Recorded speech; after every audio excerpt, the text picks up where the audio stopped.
Okay, good morning, good evening, everyone. And this is Abhinav, creator of Indic Book Club, and I'm delighted to welcome you to this latest Indic Book Club author open house with Otis. You all know the drill. You send in your pieces, and Otis gives the feedback. And there's a particular format and a suggested length that you should send the feedback, your writing sample in. And in this session, that's what Otis does. We started to talk about, Otis spent some, substantial amount of time last Sunday in walking through, minor characters and other things, since this one of the anthologies is on some of the minor characters in the Mahabharata. But what we are going to do is we'll do that in a slightly different way. And that's something that Otis and Shivu and I will discuss. But today, Otis, it's over to you. What do we have, and what do you intend covering? Right. And DT, I have not, you're doing another anthology. So I'm doing this one, the lesser known characters one. Lesser known characters, and she's doing the Women of Substance from Women of Substance. Okay, so maybe Aditi, maybe you and I will talk about like a little organizational thing. I was realizing maybe a little bit this morning that one of the things that kind of contributed to my public meltdown week was that I got all these things, but they weren't done in the same format. I mean, I know it sounds ridiculous, but like the same way that I'm used to like getting things and then I earn them, like because I take them from the email, I put them into my Notability, I mark them up, and then I send them and they go. It's all fairly easy. And maybe one of the things that will was maybe the editors of the anthologies will be a clearinghouse. They'll take the work in, they'll give it all to me as a piece. I'll send it back to you. And then even that might even afford you some ability to, even talk to the authors. So Otis, Aditya, and Shivu, let's do one thing. Once we are done with the session, let's spend 5-10 minutes in discussing and then arriving at a process and SOP that will work for everyone.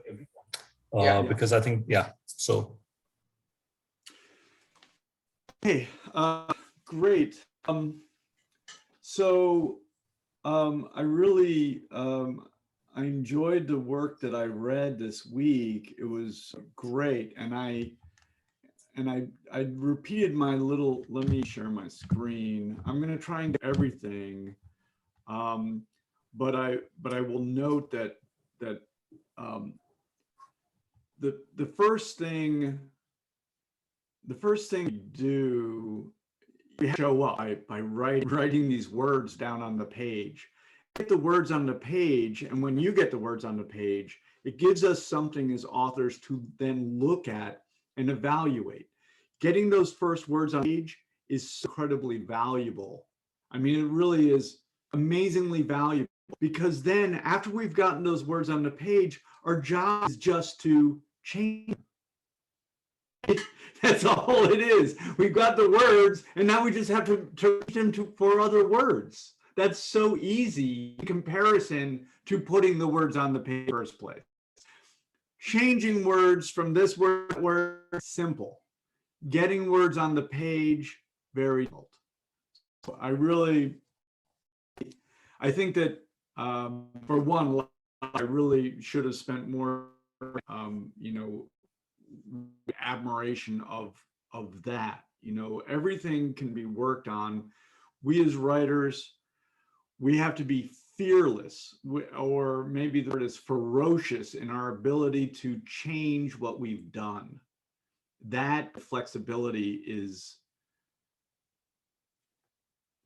that's the key, as far as I understand. There's some other key, it's one I understand, but that flexibility, that sort of infinite flexibility to look at anything on and say that can be complete, but I'm only able to come to the conclusion that it needs to be absolutely changed irrevocably and be totally different. I can come to that conclusion if the words on the page. I can never come to that conclusion if I don't have those words on the page.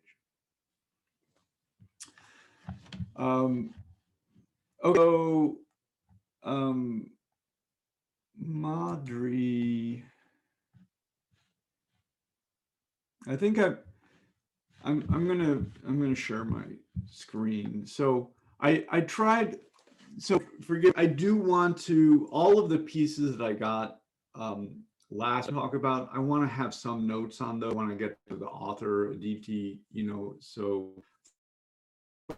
it's really important when people do their work and they get those words on the page that they do want to have some feedback on it, and I don't want to leave that sort of hanging. So it's going to just take me a little bit longer to do, and then the logistics of doing it are a bit complex, and that's not my wheelhouse, and that we'll just have to work our way through that. I'll have my way through that difficulty. But I really do want to do that. I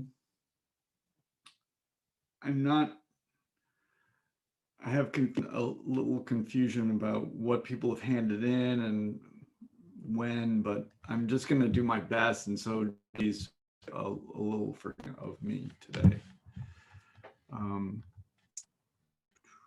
Share screen.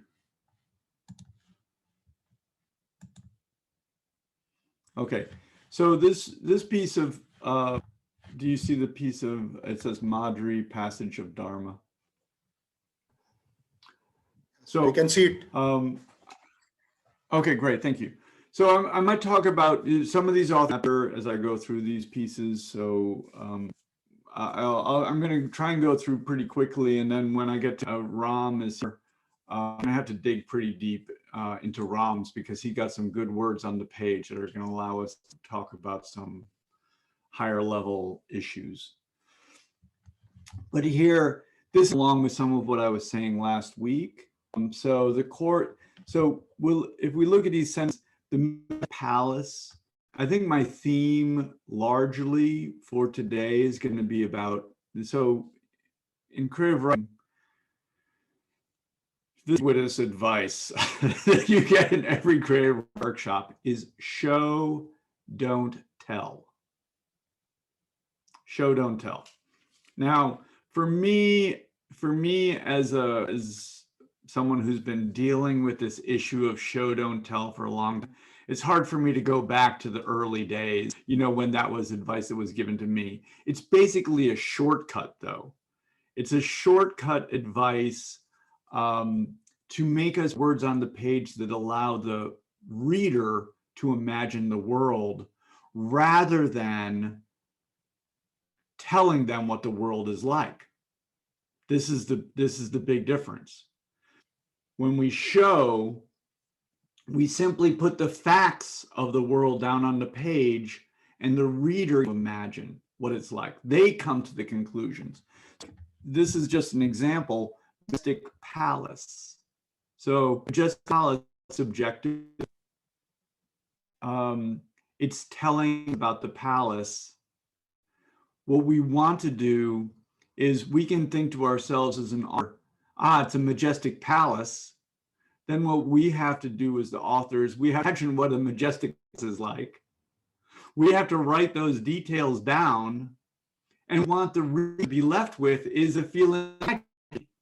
Does that make sense? Writing majestic palace is fine. We need to train those. So myself over many years that I would not write majestic palace down. But when we're starting, we do. It's fine. We have an idea, basically. We have an idea in our mind of this thing. And this is an idea. Take that idea and we say, well, what that idea concrete? What makes it physical? What makes a person come to the conclusion the palace is majestic?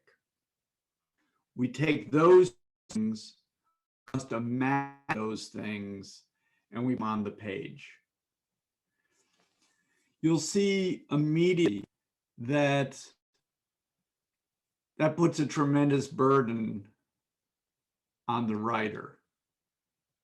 right? Like, let's say this majestic palace existed in, 14,000.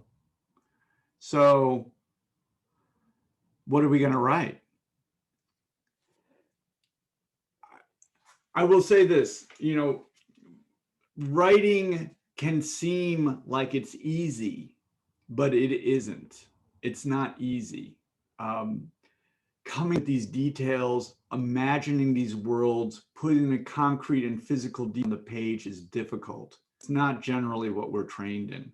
We're trained in coming up with ideas. It's very easy to tell someone something. It's very hard to reality page. But we have to try to put the reality on the page because that's the thing that's going to make the reader's mind kind of do a little movie in their head. So, so these are just little things. So this is something I learned early on, when I'm writing workshops, and that's graduate, that's a workshop. I wouldn't say things like beautiful prints because beautiful is also subjective.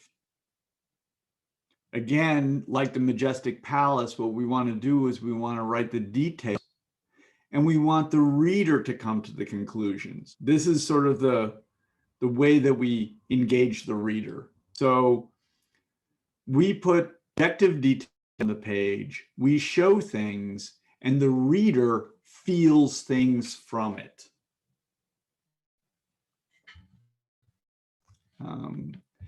And then let's see. This is a little point to, and something I'm going to come back to again. We're writing these stories about the women of substance or the minor characters or any character that we're choosing to write their story. We want the story to be driven by that point of view character's actions. So that point of view character's action basically is the focus of the story, and they are acting against the forces of mechanism. And so we want to see that all the time, basically. We're writing shorter works, so maximum of about 5,000 or something like that. So we actually don't have any time to spare.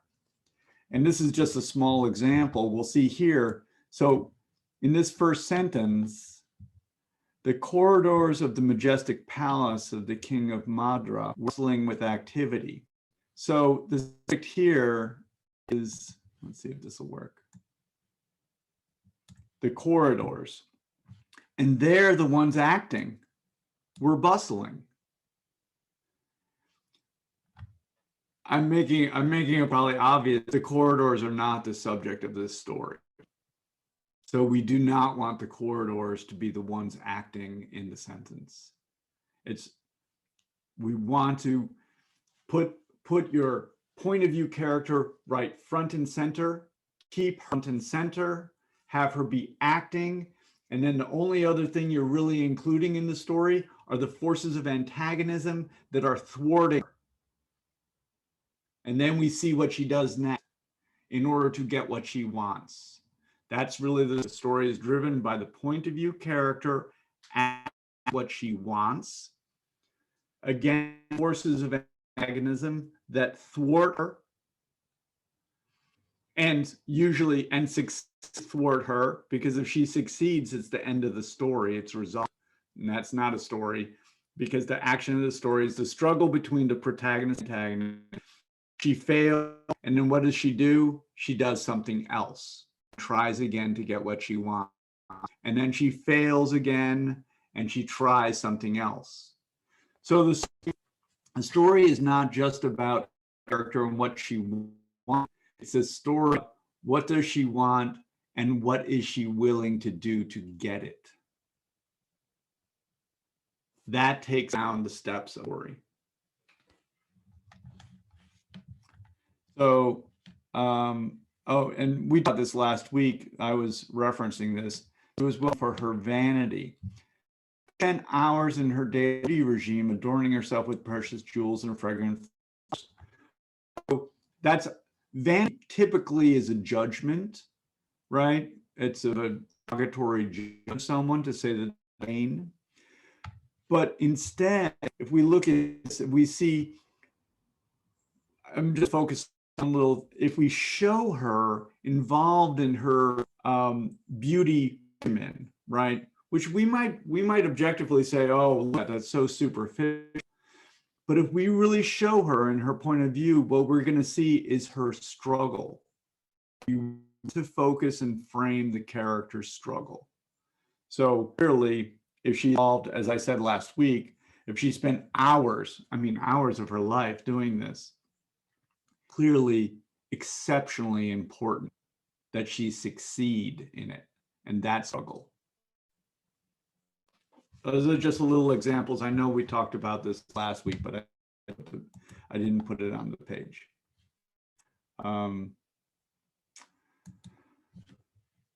Oh, sorry, I have to stop.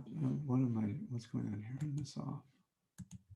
Okay, let's see if I can change this now. Okay. It was also from last week. I'll try and go a little quickly. This is about the point I want to make. This is I'm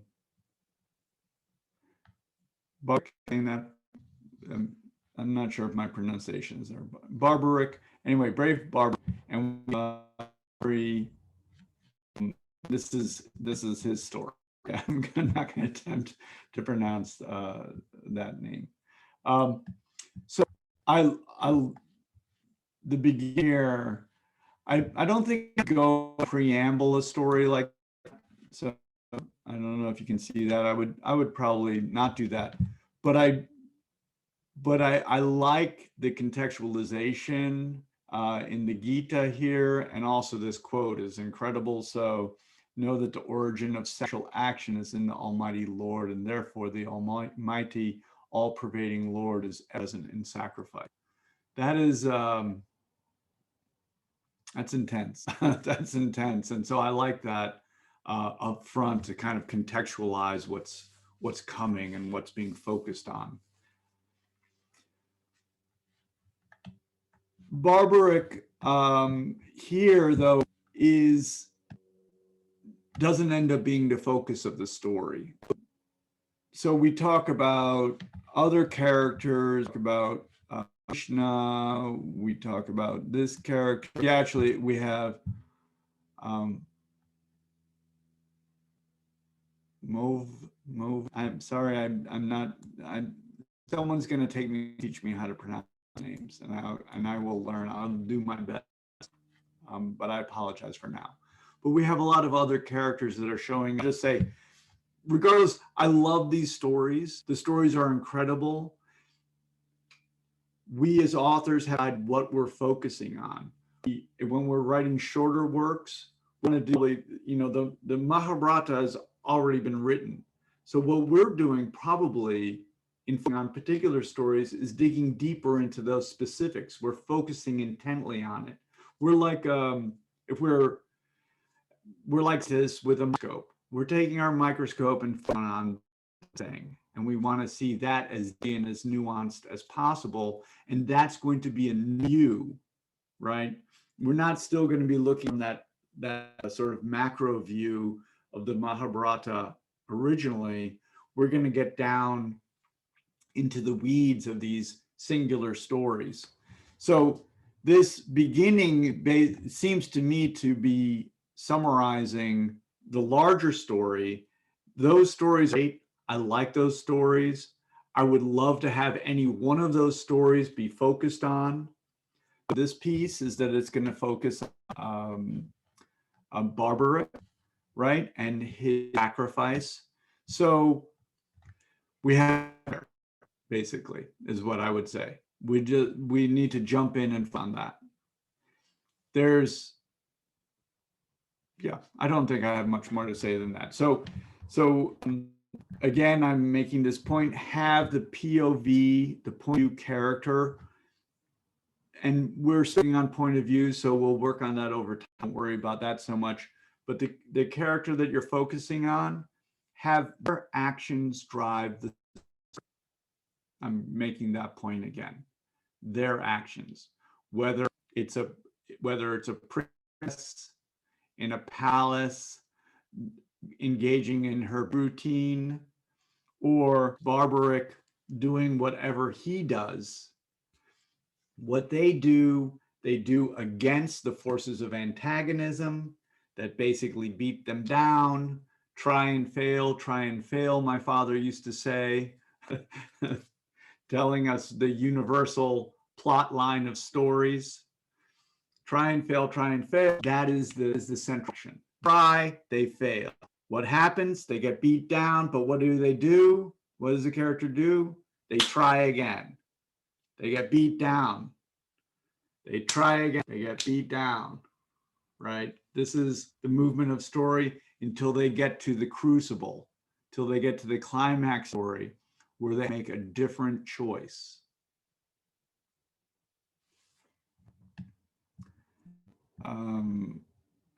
Anyway, so I went through this work and I will return to the author.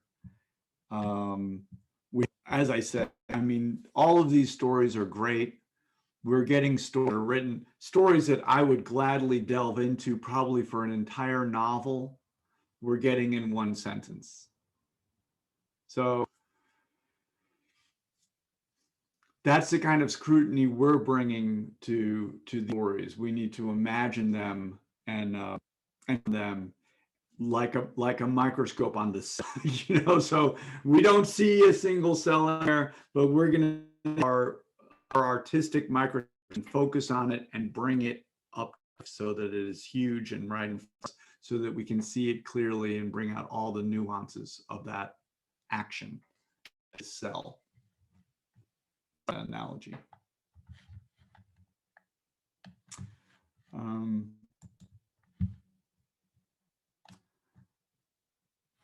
Okay.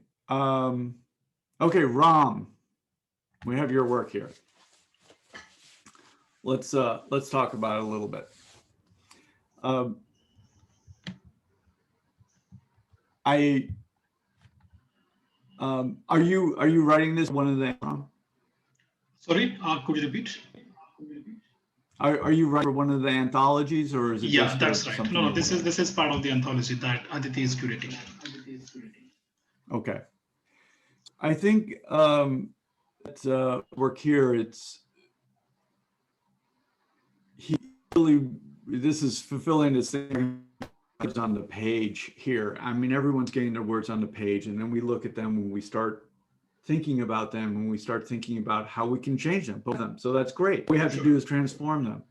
And Ram, you've done a great job, like really trying to concentrate on the point of view of this character and actually getting us to,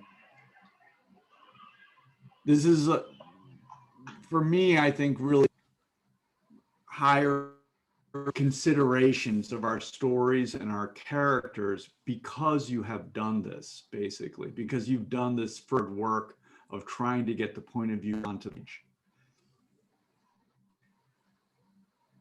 I think the point of view is, sorry, let me turn that off right in my eyes.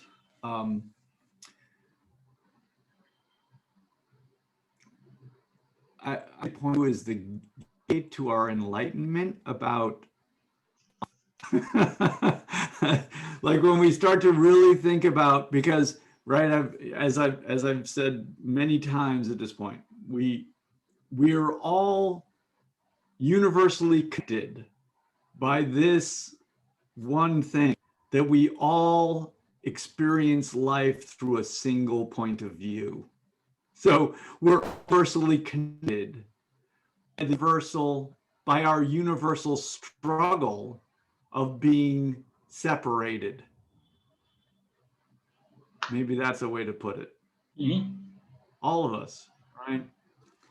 All lives. So once we start to delve into this and dig deeply into it, I think we have a lot to discover. I think that you've begun that process here, Ram. Okay.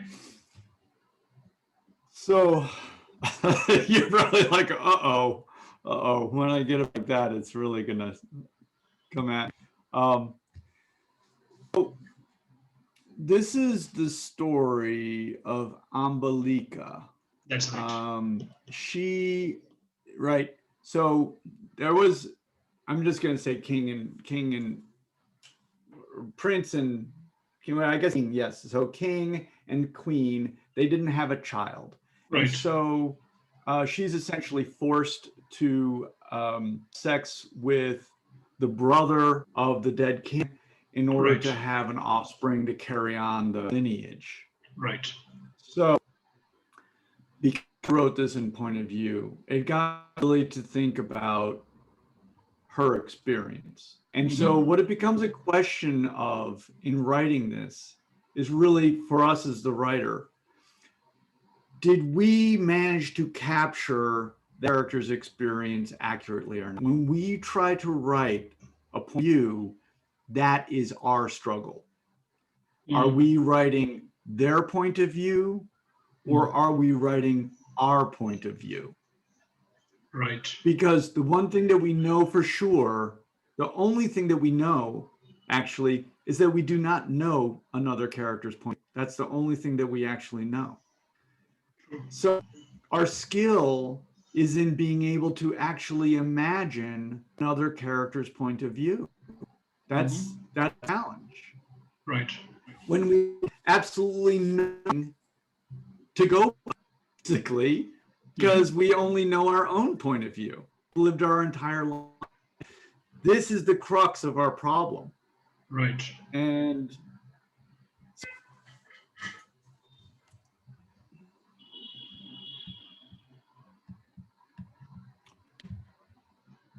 I do want the basic things to happen, right? What do I want to say? I both want, I base my feelings on the text. And I also have these higher ideas, like I'm telling you, like the idea about point of view, that we only have ours and we don't know the other point of view. You don't know Ambalika's point of view in this situation, right? Nor do I. But you're taking her on as your focus is to try to represent her point of view to the best of your ability. You will fail. You will, because it can't be done. You can try. You try your best. This is how we aspire. True. So what I do as a writer to try and capture someone else's point of view that I don't know, I probably had some difficulty. Even imagining, as in this, a man imagining a woman, Absolutely. this situation, right? We can say that that's even more of a challenge. You'll imagine a man, whatever, in a bar fight, because you've had a bar fight. So that's a little bit closer, right? To you. But in this case, this is really away from your experience. So you have to do a lot of imaginative work in order to get in point of view, because you're not writing her point of view from your point of view. You're writing it from hers. You're writing her point of view from within her point of view. So much better. So the way I think about that is I think about showing, don't tell. I'm coming back to that. So if I get to something where I'm telling, then it's like, well, what am I telling? I'm telling my ideas. I'm making ideas up. If I tell, right? That's my summation. An idea tells something. We're summarizing events, concrete things, physical things, making them into an abstract idea. And the force of that abstract idea, its power only rests in our authority to tell. But I'm saying already that the writer don't have authority to write someone else or tell someone else's point of view. We have the authority to do it because we don't know it. So instead, what we have to do is we have to show it. Right. And we have to restrict ourselves to that so very completely, because otherwise we essentially announce our lack of authority, in a sense. And we don't want to do that. I get that, yeah. Like they say, an adjective is a weak verb. Right. So let's go through this. I don't want to, we really could all of our time just on this piece. So I'm going to try move a little bit quickly, and Sure. and I think for who haven't been here before or throughout all of this, and even this make altogether complete sense to you, but just get in and let time do its work. Sure. So So by the way, Otis, I'm glad to see so many markings, because I feel that my 7 rounds of editing did achieve something. yeah. Right. Right. So I would not start. I would always try and focus in the point of view character that you're dealing with. She's the focus. Ambalica is the focus of the story. Stay in her point of view. Okay. The more you stay in her point of view, the more you basically yourself into that, the better chance you actually have of understanding her. Okay. The more you allow yourself to go to other points of view, to be abstract, to be up in the sky or something like that, the more chance you actually have of understanding her. We'll understand her by understanding her experiences, and we'll understand her experiences by writing and showing the physicality of those experiences. That makes sense? Because our experience from the physical world, they don't come from an abstract world. They come from a world. So as I read the story, so I guess I'll give you some of my impressions. I obviously am no more capable of understanding Ambalica's point of view than you are. But I'm more practiced maybe at trying to experience the events, imagine the events from within in those events. Maybe that's what I'm practicing. Right. So what I see is a woman who was a queen. Right. Right. Her husband has died. Right.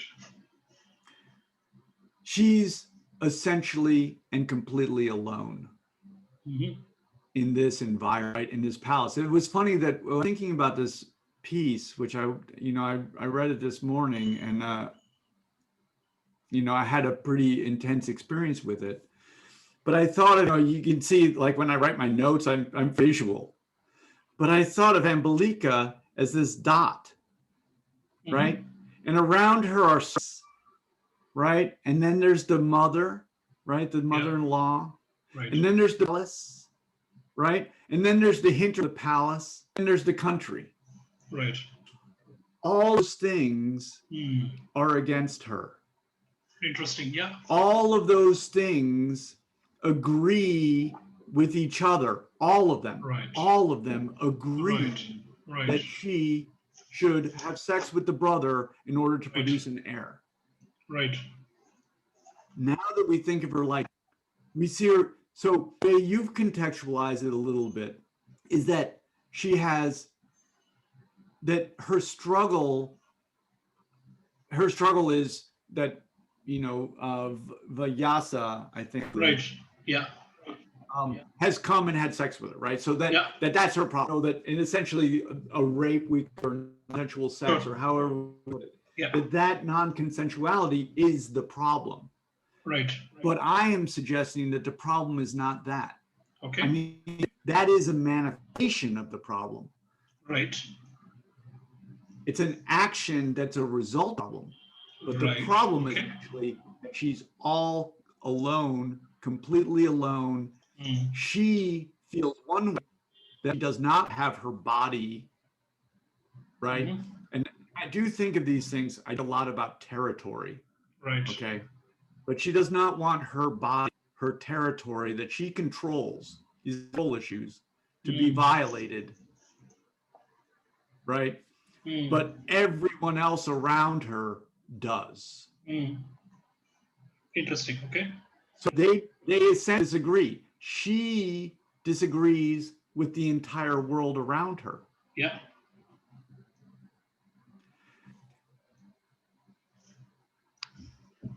that is, Right. so now, so in one way of thinking of it, and she's battling for that view, right? She's battling for her point of view. This is wrong. She feels. Right. Everyone, you listen to people nowadays. We're a lot of pop psychology that everyone's entitled to their feelings. Everyone's feelings are true for themselves, and I believe that. That is absolutely the case. Right. We all want to have control. We all want to have control over our self, environment, and our bodies. Right. And we all want to defend our view, and everyone has one. Right. Now that I put it like that, I see a somewhat different battle going on here. So,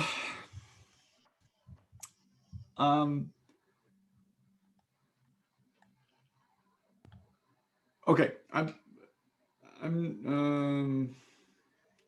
going to put that on hold for a second, and let me just get back to the text here. Sure. So what we have here is, maybe you should not have sent your son to violate me, I spat. Okay. The words tumbling out even before they formed head, tears clouding my vision. So this brings me up to a little issue, but it's going to contribute, I hope, to the overall. So when we write something in first person, as you're doing now, you have a kind of difficulty. You have a character, a point of view character who is Ambelika. She doesn't really think of herself as an I, she doesn't think of herself. A narrator might think of her as an I, right? Okay. But she is just living her life. It's just Ambelika living her life. She's the point of view character. Basically had the problem of two sorts of I's in the story. You have the I who's experiencing things, who's also I. Sorry, could you repeat the second part? Your voice was breaking a bit. Oh, sorry.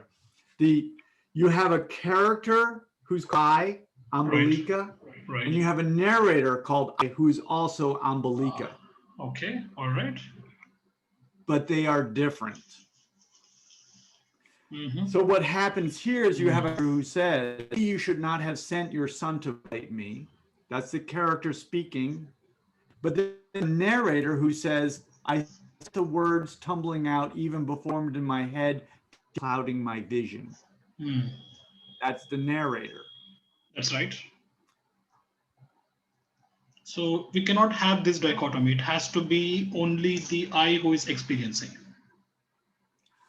I would not have the I narrator overshadow the point of view character, because what I want to do is I want to focus in the point of view character, and therefore I am not to have an I narrator that exhibits as much, let's say, bias.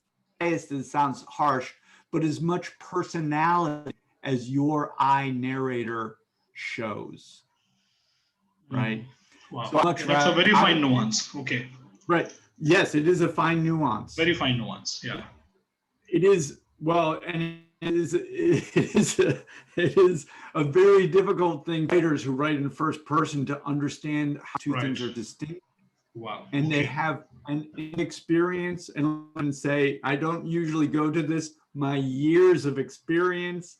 This has been the problem that writers in first person have. Okay. Is that they distinguish between the characters experiencing things and acting, and the narrator who's just talking. So actually I think there is a third angle also. So we have the I who is the character, we have the I who is the narrator, and we have the I who is the writer, who is trying to project things on the character and the I narrator. That makes it complex. Okay. Yes. Wow. Right. So you're absolutely right, Ram. Thank you. You're getting us doing a little more complicated thing. There is an author, right? There's an I. There's me. I wash the dishes. I take care of my kids, and I write. Right. Then there's an author who just writes. Author who writes makes a narrator, right? They construct a narrator, and that narrator tells a story about a character. Right. Like that. There is one like more that, angle. Yeah. So for me, when I'm focusing the story, I want to focus the story on the character. I do focus it on the narrator. Do not give the narrator any personality. I do not make them biased. I do not make them subjective. I make them just tell the facts. And I don't want them to think about me as the author. So I have fancy sentences that make them think genius. And I don't want them to think about me as washing dishes. So these are all things I don't want. I want to focus on the character. No, I'm getting that. So the fewer eyes that are there in the writing, the easier it will be for the reader to identify with the one eye. If I have three eyes over there, the narrator, the character, and the writer, so the reader is getting pulled between those three various things. I have one eye, which is the character. So then that eye, which is the character, becomes the eye, the reader. I don't know if I'm making sense. Right. You're going to write, I said, okay? That's fine. It's helping. I said, right? She said. You're going to write, he said. The narrator is going to come in and give me information I know to help me organize and focus and understand what the hell's going on. Okay? Do that. So it goes like this. So if I write, I went into the store, that's actually the narrator, right? I walked into the store. That's a narrator saying, but it's the narrator is saying what the character's action is. I went to the store. I looked around. I saw the cooler with the milk at the back of the store. I walked there. I thought to myself, my kids will be happy if I can find 2% milk. When I arrived, the blood on the floor. I looked to the left. In front of whatever, right? So the narrator is doing things, but I'm focusing. So the narrator, so let's go back to, there's me that writes and Washington does the lines. Okay, forget that person. Then there's me, the writer invents a narrator. I am the narrator and control the narrator who will tell the story I want to tell. If I want to tell a story about Ambalica, I do not have a narrator who talks about themselves. If I have a narrator who talks about themselves, then the story is about that narrator. Right. Okay. I, as the author, focus the attention of my narrator tells. I, as the author, am in control of my narrator. Right. My narrator is in control of the focus. Right.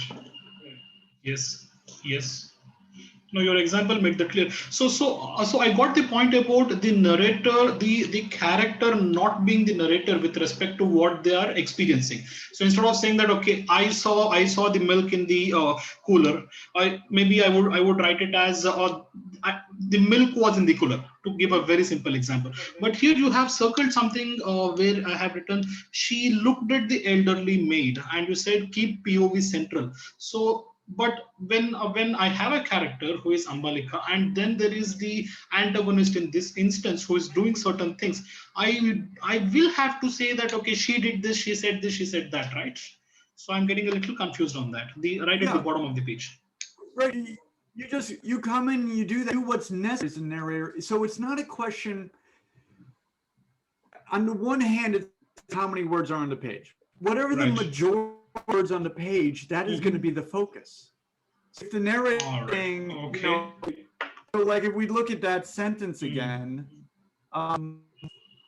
where is it? Maybe you should that's her talking, that's the character, and then I spat the words tumbling out like vision. Which, the narrator or the character? Given so this is the narrator. This is the narrator. No, this is the narrator. This is very clearly the narrator. Yeah. Right. But this is what we want to focus on. So I'm gonna try and be pretty clear. If we want to be really, get our best work, our best imaginative work is understanding another character's point of view. This is our major work. So I feel we get to that best by focusing. and we focus on character. So the point of view character's actions, perceptions, we can have her perceptions. Her perceptions are also, in a sense, feelings, right? Because our perceptions are sensory. So we have sight, we have smell, we have taste, we have hearing, and touch. But touch is a little bit more than that, right? Because touch is not just what I touch, which could be rough.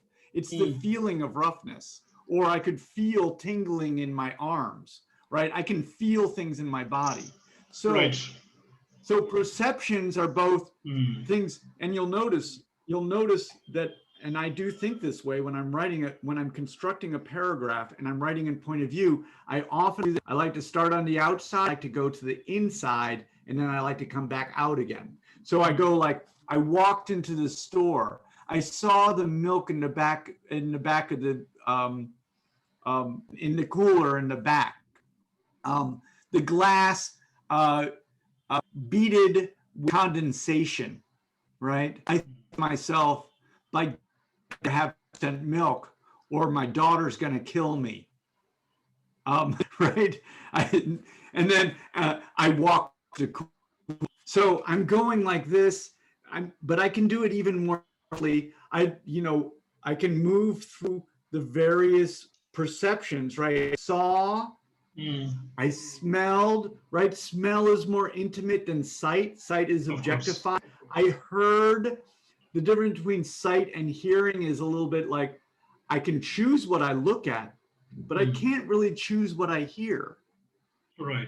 Right? Taste is even more intimate. We're becoming more interior, right? Touch might depend, right? I think about that. I think drawing the reader in, and I need words that move the point of view. Point of view moves. When I walked into the store, that's objective. I saw the milk, right? I smelled the detergent they used on the floor, industrial sickening, right? Right. I can go. I move when the words I use move the consciousness. That's what the point of view. The point of view is the merger between the words and the reader's consciousness, and we move it with what we use. So when you write Ambalika saying something, I'm hearing that. Right. But when you say the narrator now describes it here, I go to the narrator. I'm in the narrator's view. I'm up here. And I don't want up here. I want to be on the character focus. Right. So, wow, yeah.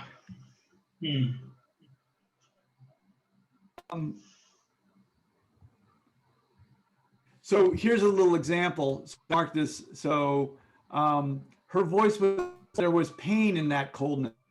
This is often something I'll write. If you come to my work, you'll see I write this a lot. Who thinks this? Right. I think this. Who thinks this? Who thinks it was cold? I Alika think it?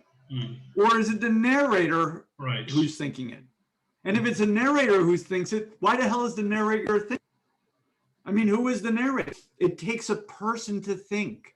It does not take a person to give objective detail, but it takes a person to think. So now there's a person. Is it about them or is it about this character? I want to focus. It's through that intense focus. We'll go back to the microscope. Go back to the microscope. Right. We're putting a microscope on the character to understand the character's actions, and then finally the character's spirit. That's why we're focusing on them. And to find how their spirit is displayed through their actions and their strength, and either their eventual triumph or their eventual obliteration. So, but I wouldn't relent the cold air. So, but I wouldn't relent. That's the narrator taught the character. Yeah. Instead of showing the character who does not relent, it could be as easy as she looked at me. it seemed to me that she hated me, and I hated her, stared at her too. Right? I curled lip, I spat. I'm never doing what you say. Doesn't matter what it is, I'm not doing. Ooh, I get a little on my arms when I say stuff like that. Okay, this is what I like. Characters get, okay, so, but I wouldn't relent later telling us about the character and returned her cold stare. Who thinks it's cold? Again, these little things get in the way. Right. We can't control ourselves 100%, but when we get the words on the, we go through and we go cut. Yeah. Cut all the bias, cut all the telling, leave the showing. And you know what that do? When you cut out telling, you're going to be like, oh crap, how am I going to show it? Just like my majestic palace. I'm like, okay, Otis, this is, I've had many students go like, I feel like there's a little Otis on my shoulder, like going, So you're like, oh, okay, I wrote majestic palace. Oh, Otis would show that. Oh my God. What a jerk. There were gold bowls on the table and whatever, then you're forced to this imaginative work. It's hard. If writing were easy, everybody would be doing it. I'm telling you, it is an amazing job. No bosses, kind of. Except everyone on earth is your boss. Right. Okay, so this is here. Look. So once you get into the dialogue, because once you get the dialogue on there, you're allowing the characters to at least be on the page some. So now it actually picks up. So my legs felt weak. I would say, can you show that? I stood. I sat down. I tottered. Yeah. I stood again, wobbled forward. We don't have maids trying to nudge. As Yoda says in Star Wars, there is no trying, do Right. or not do. Yeah. Right? So trying doesn't show up. I imagine trying. Okay, I'm trying to. No, there's no imagination for trying. We do not do. Yeah. Okay. True. So the maid pushed me back on the bed. I swung my arm. So this is an important little paragraph. This is a point that I make to everyone. Separate. So the story is about character action, the protagonist's action against antagonist counter reaction. Character action against antagonist reaction. These are the two things we want to age, and let's just always do it like this. Everyone, please make the world a better place. Put the protagonist in one paragraph, antagonist in the next paragraph. I don't care if the antagonist paragraph is only a sentence. I know we've all learned they have 3 sentences, blah, blah, blah. I'm going ahead and saying, I'm releasing you from that burden. It's over. You no longer have to struggle with it. So a little paragraph there, right? Because we have Ambalika pushes the hand away. Then we have the Queen Dowager Queen say, where are you off to? New paragraph. Then we have Ambalika say something, paragraph. Then we have her do something. And the point of view character is our focus. So have a lot of her. Everything else in the world is her antagonist. These maids, the presumptions, that cushion is an antagonist. All of these things are. Yeah. So,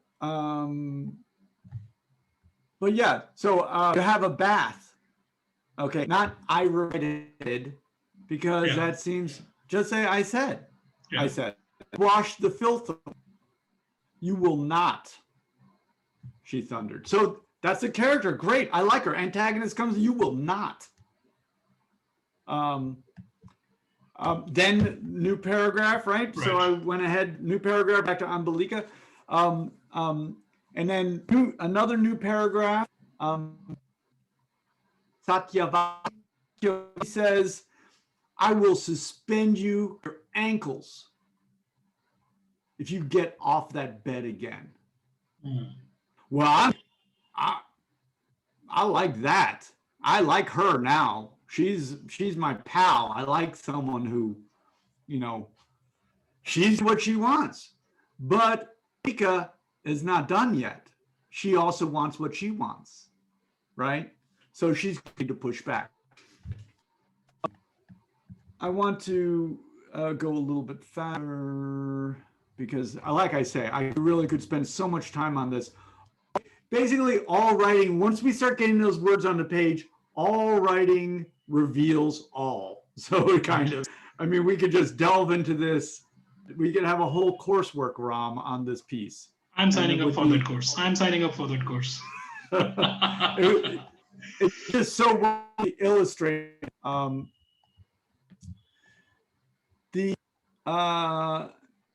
Right. I looked away, helpless, tears on my face. I'll just go back to show. Show again is just shorthand.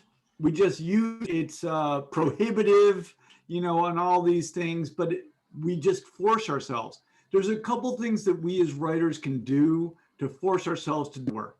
One is to show. The other, never write a stereotype. These are two things. Never write a cliche. Never write a cliche of never. If you never do any of those things, I don't like to be prescriptive usually, but if we can force ourselves not to do those, or actually we can't, we're going to do them, but when we see them on the page, we're going to say, I can't do it. This is older. He's saying, don't do it. I don't like that, but I've agreed to let him live on my shoulder, and I can't seem to get him. So they go, oh my God, how am I going to show it? We rack our brains, but we are never going to develop the muscle of that imagination until we stop ourselves from doing the easy thing. We won't do it. So, but this is where I really start playing it, like boats, they going through the water and then they plane. I only started to plane on this piece here. So it's at this point where you write this part. You move, my month came and I did not soil my clothes. The vigil around me intensified. So the maids, this is what happens. Physically, I just get involved in the physical. Again, I go to the microscope. I'm just trying to what's happening. And I'm not trying to make any judgments about it. The more I make judgments about it, the less ability I have to witness. That's the issue. That's why I try not to make any judgments, because I want to see as clearly as I can.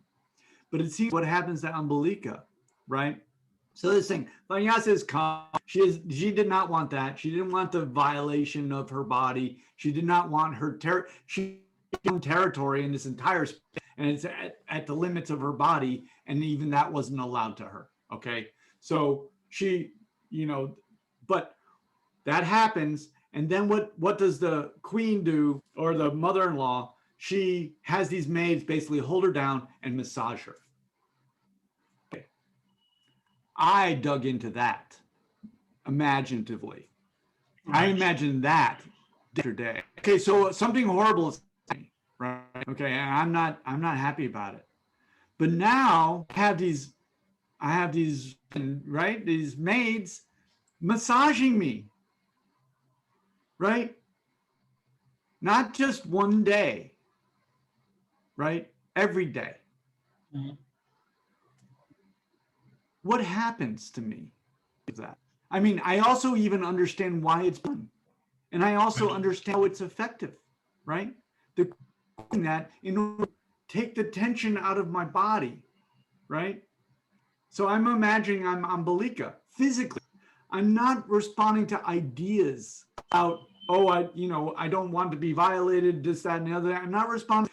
That happened. That's in the past. Now to the present where I'm being massaged and I'm being given fruit, lavished with attention. And I mean, physically, what's happening to me now is probably pleasurable, right? Actually, It is really, and actually, yeah, go ahead. when I said that the maids were massaging, so basically the maids were holding her down. That's this, but because she's the queen, they cannot physically hold her down. So these maids, under the pretext of massaging, they were holding her down so that she wouldn't go and do whatever it is to about herself. That's why they're Okay. massaging her. That's the intent there. You did use the word massaging, and I ran with that. Okay. What you're saying makes sense. Yeah. Holding her, but then they're like doing this. But okay, so as a person who was a young, often held down, and and I struggled against, and I was slapped in the face until I, and then to do the we said it was Chinese water torture. I think he got it from he would just tap my head like that. Right. I mean, and he would not stop until I gave up. But I will say, generally tried not to give up. But that is just a question of time. Right. Right. You have Fair multiple point. people. Fair Eventually, point, you give up. Yeah. Eventually, you give up, That's and it. eventually, you are being massaged. Eventually, you are being lavished, and eventually, so what's happening here is these maids are the conduit. They're a physical conduit for this entire other world. She was alone in this world, right? She was defending herself and she was not able to. The territory of her body was taken, but now she's defending it with her mind. Right. And they're working on her mind through her body. So I want to be driven into that. That's what I'm driven into. And then out of that, right, she still fights back. Yeah. How does she act? She's like, okay, you have control of my entire body. Not even just the violation, but now you have to hold me, massage me and basically give me pleasure, or make me happy or make me not tense. So you have total control of my body. Still do not have my mind. And so she stops eating. Yeah.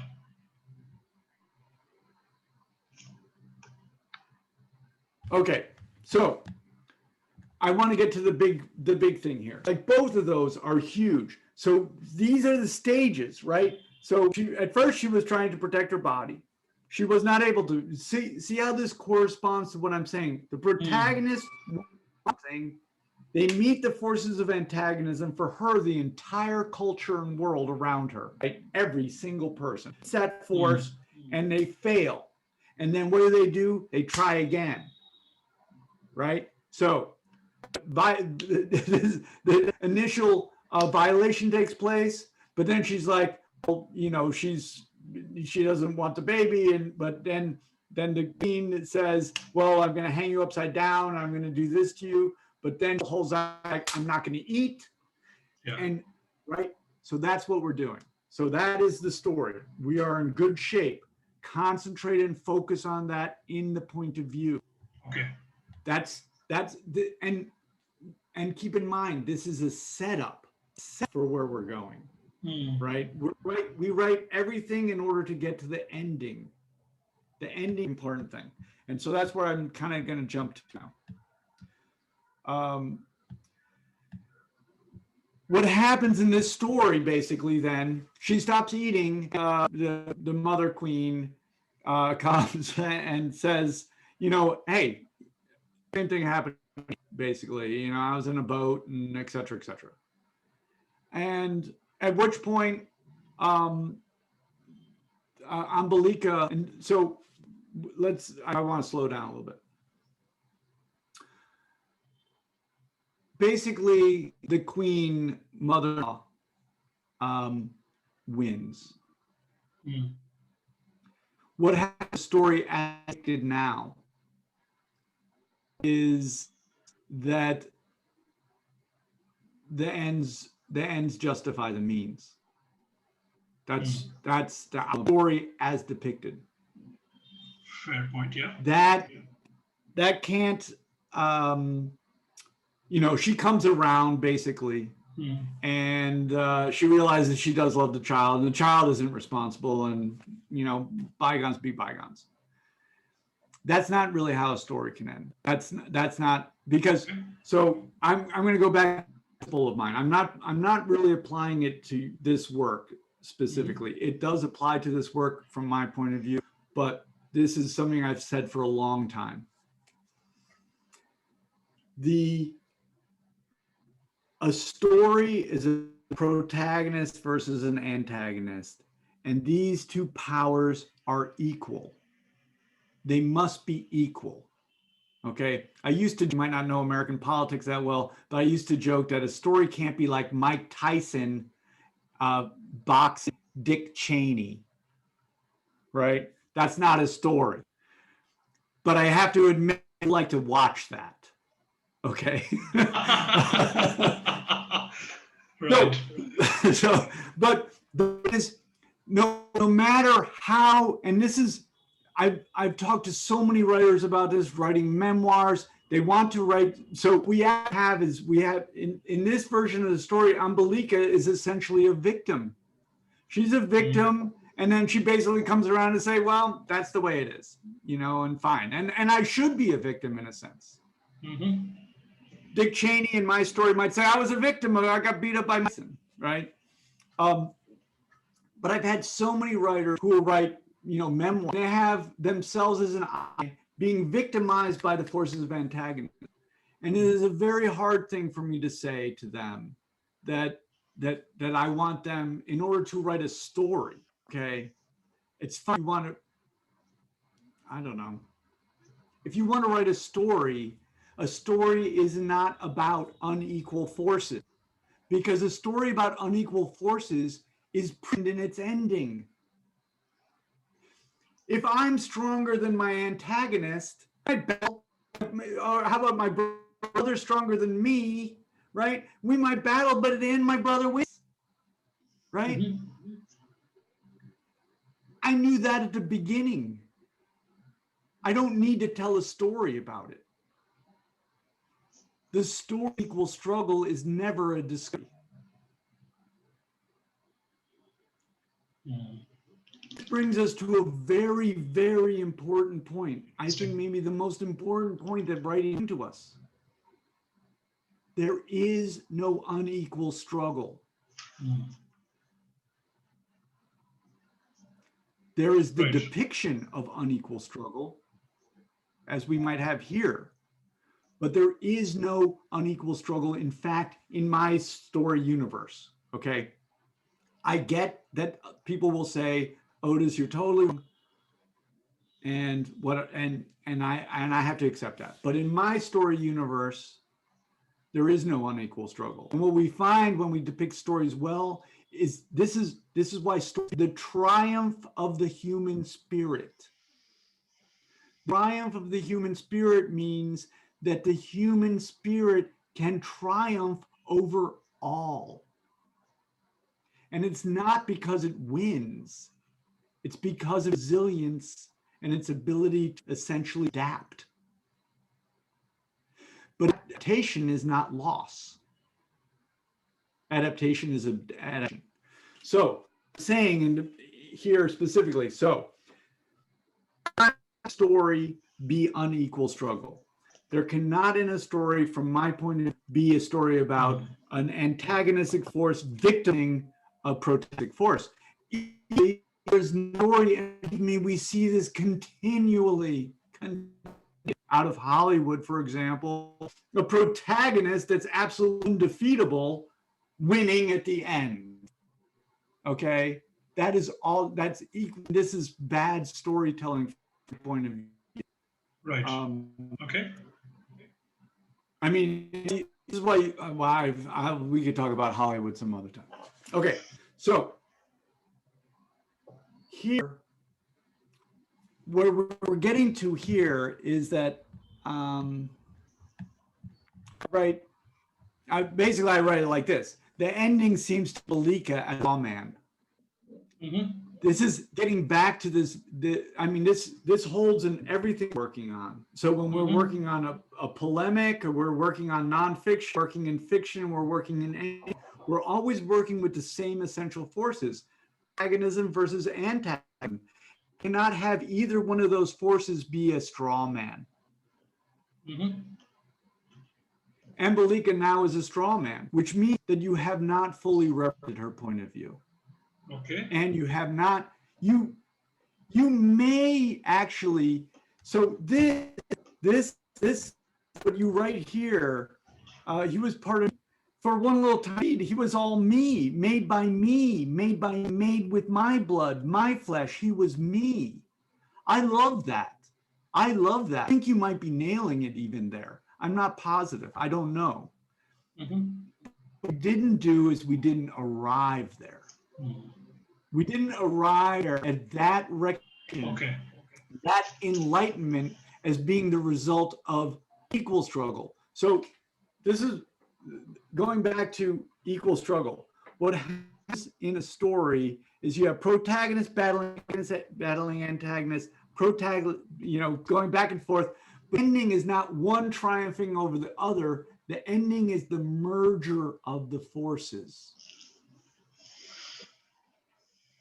A merger that represents the protagonist and the antagonist. It's a new complexity. The resolution is complex. The beginning is simple. Me is you. Is complex. There is no me and you. So are you saying that this story has that merging, or are you saying that this story doesn't have that? I'm saying that I think that I don't know. So sometimes we're like, sometimes this happens in the story. Sometimes we write the beginning, but we don't get the ending. And sometimes we don't get the beginning, but we do get it. I think that you have the ending. Okay. This is something I don't know how to explain the artistic. No, I'm getting it. So basically, what if I'm getting you properly, what you're saying is that the conclusion that is there, this is not something that is the rest of the story is not dovetailing into that. This is something that is just like, okay, I wrote 6,000 words, last 500 words. Okay, this is the conclusion. That's it. That's how it is coming. So it has to lead to that. It is not leading to that. I do not understand the complexity of what you've put there. But if I understand, look at it this way. So remember how I saw this as being about territory? Yeah, in the right? All of that territory, the entire world around her is the antagonist force. She's in the center, cannot escape, and she only has one territory, which is her, right? That is violated physically. It's violated through the holding down and control. It's violated through the massage. It's even violated sense through the Queen Mother, trying to get at her consciousness, her trying to break her mind, right? Because that's what that story is doing. But what did he do? From that place, from this struggle, she expands her territory. Right. Yeah. Right? Yeah. Where she's been obliterated. From one point of view, she's completely obliterated, taken over, completely assailed. But from another, out of that, she leaps up to say, he is me.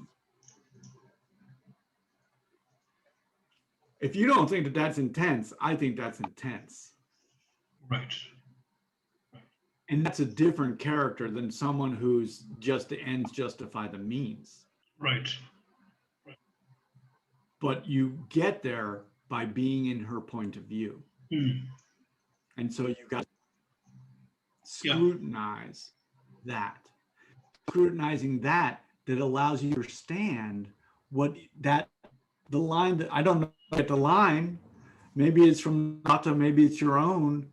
You get to this place, he says, made by me.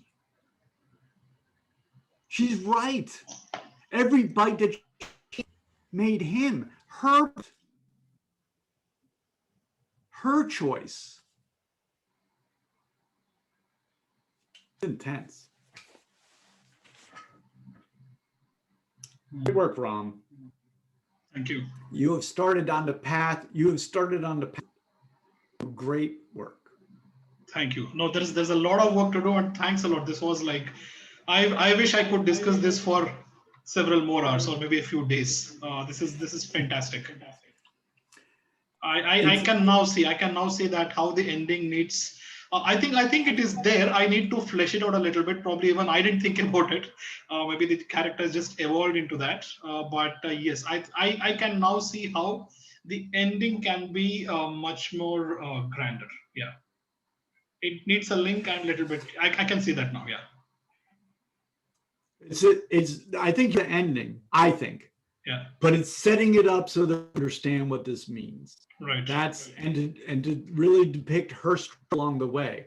Right. Now she's actually just a straw man. She doesn't really exist in this story. Yeah. You have to focus on her actions. Yeah. And make sure they delve into those. Yeah. And in regard to the discussion, honestly, and this is important to realize, talk is cheap. The hard work is you trying to get in these words. Right. You I can see that. Yeah. Right. Yeah. You trying to imagine this character's point of view. Imagine this has happened to you, and now you have these women who are massaging your arms and your feet, and your hips on a pillow, and making it, doing it, and they're feeding you and they're lavishing you, and okay, you have one day. And then what about the second day? What about the third day? Right. What about the fourth day, Ram? Mm. The fifth day. Right. And then you see that you're going to lose. You see that you're going to lose unless you do something. Yeah. And you do. You shut your mouth. Yeah. They try to force you. At first, they try to cajole you. They do this. They bring then they bring all the things to make you eat, right? They can't. This is your favorite. You always loved quail eggs, whatever it is. I don't know. Right. And then they try to open her mouth, right? Can't do it. They can't. We got to see. You have to show. Struggle with forces of antagonism. Yeah. And then the Queen Mother comes with her story, and it's the same thing. The way you write it now, the Queen Mother is right. There, this here. Oh, okay. So let me just read this. It can seem that the moral of the story is the ends justify the means. A balanced story does not end that way. A balanced story in a more complex world. Right. Yeah. I'm going to change this up for a second. So a little bit, I want to, oh my gosh. Oh boy, everyone's going to be angry at me again. No, I'm kidding. I know no one's angry at me. I wrote these notes, sort of like just a little quick hit list. So like this, I can send this to everyone. Oh gosh, I don't want that one. Stop doing that. Annotate.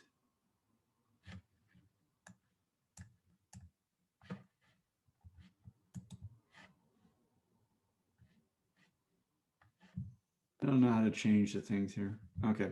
So show, don't tell, show point of view character, acting, perceiving feeling. So perceiving feeling are actions. Think is an action, and then acting, right? So this is how we respond to stimulus and then we do things. This is basically the process of story 2, right? She's being massaged. Right? She feels from that, and then she thinks things from it. Then she acts. She stops eating. She's not eating, blah, blah, blah, and it continues in this way. Thinking should be clearly triggered by perception.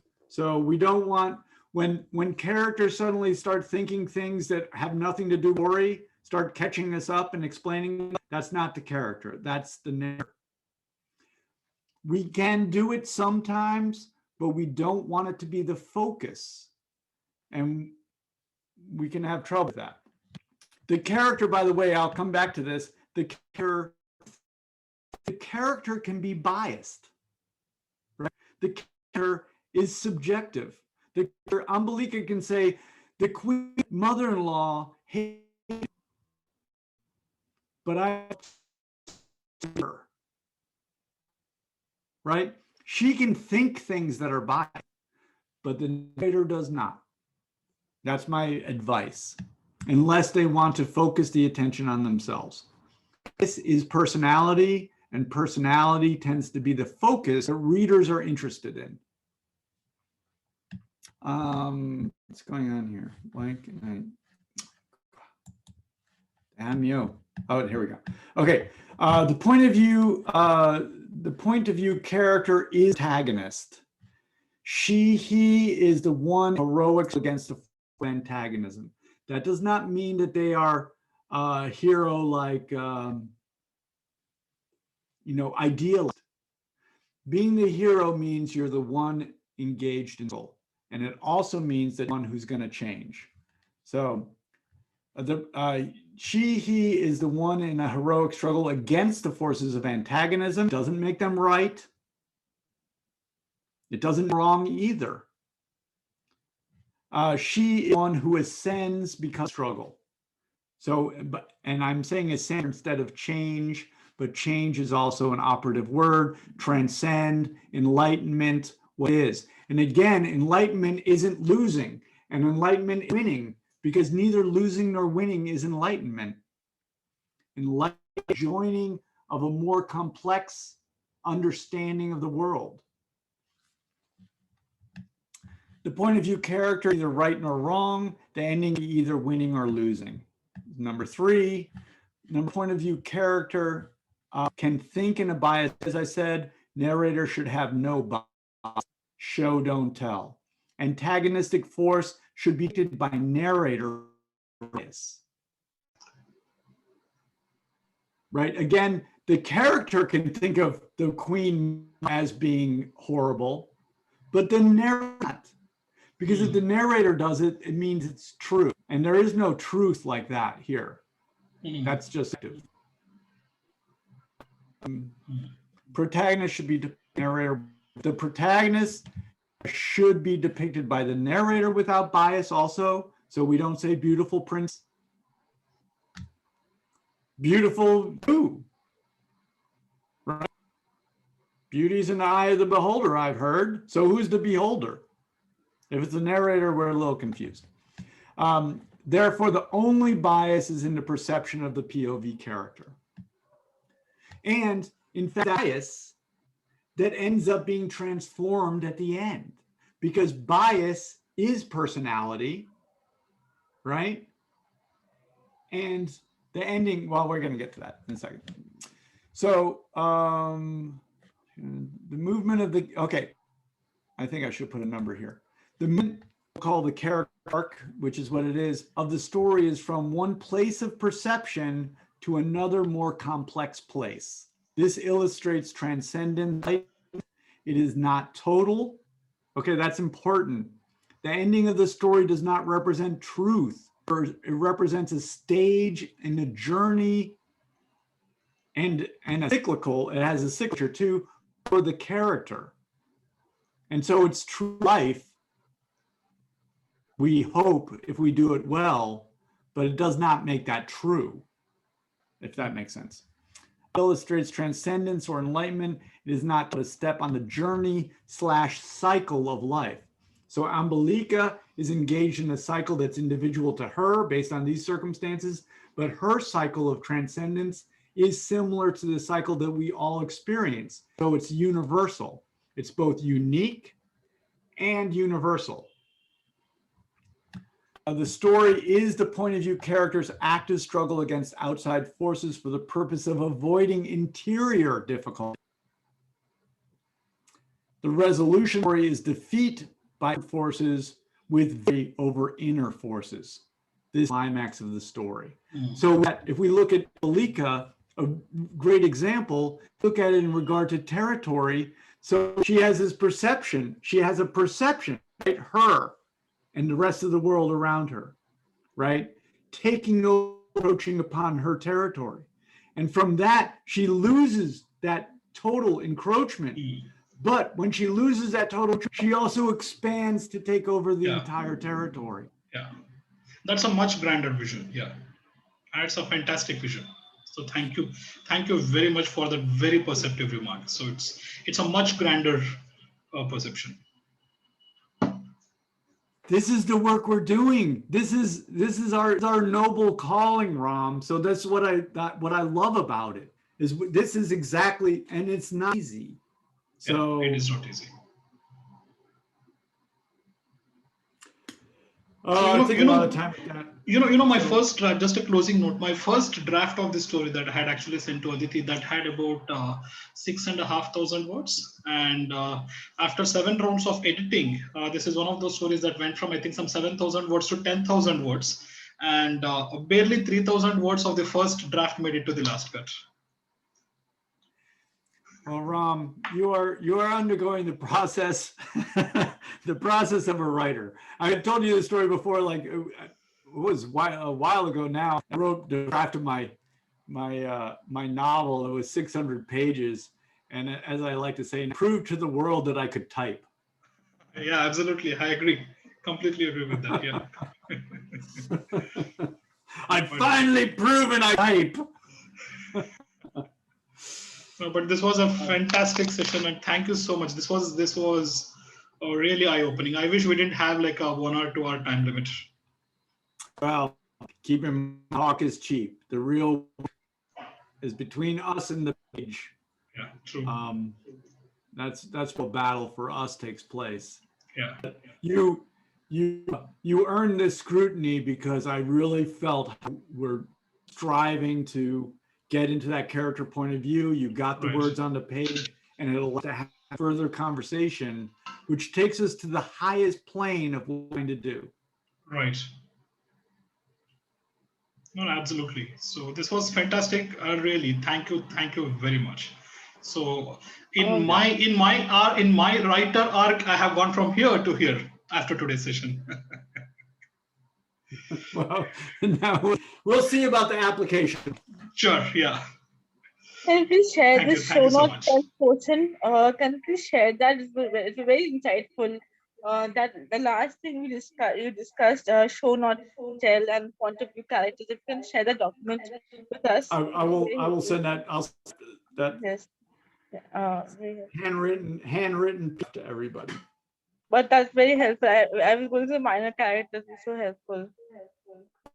So I'll go back to the process of my ability to see Ambelika is the result of me doing this all my life, right? I've trained myself to try to do kind of thing, my training. So it is a code. If you've worked, making sure, if you've worked, IT or whatever you've become skilled at. This is hard.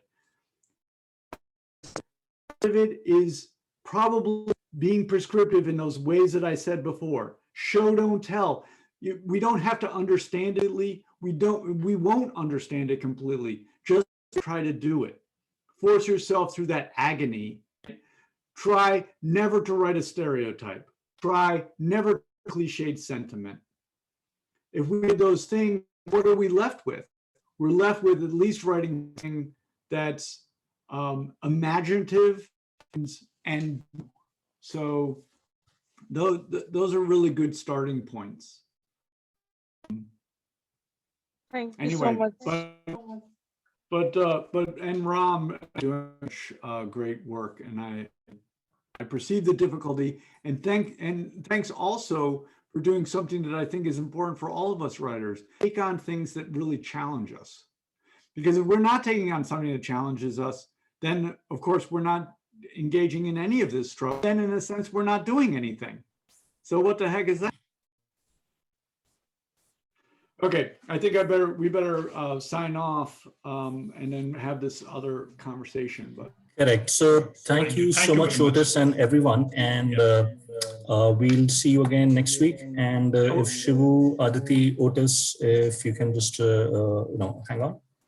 Thank you. Thank you. Let Thank me you. just say- Thank you very much. let me say to everyone too that I do plan. I really do want to touch people's work. So if I haven't gotten to your work today, please know that I will try and do my catch up and get back to everyone, because I know that that's really so. Thank you, everyone. Thank you. Thank you. Bye. Thanks. Thank you.